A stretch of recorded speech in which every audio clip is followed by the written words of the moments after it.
बिस्मिल्लाहिर्रहमानिर्रहीम। अस्सलाम वालेकुम दोस्तों कबूतर शौक में ये जोड़ी देखिए, दुबा जोड़ी माशाल्लाह कितना खूबसूरत है। हमारे इस चैनल कबूतर शौक को अभी तक सब्सक्राइब नहीं किया तो एक बार सब्सक्राइब लाजमी करें दोस्तों। इसके साथ ये पट्टी मार देखिए और ये काला कबूतर माशाल्लाह देखिए कितना खूबसूरत है।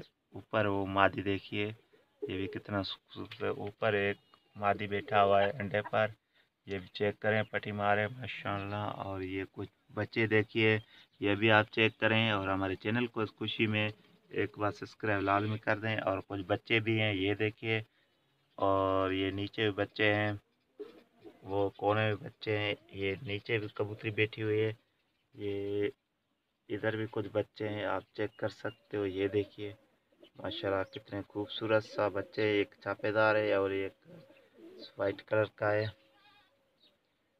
और शौक करें दोस्तों कबूतर का। और ये कंधे पर बैठी हुई ये छोटे बच्चे हैं।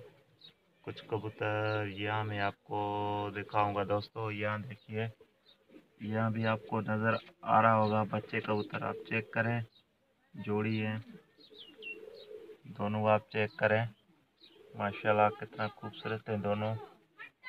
और एक पट्ठा ये है, आप चेक करें, एक ऊपर है दोस्तों, चेक करें, ये जोड़ी देखिए माशाल्लाह कितने खूबसूरत है। कबूतर शौक को सब्सक्राइब लाजमी करें दोस्तों। Thank you.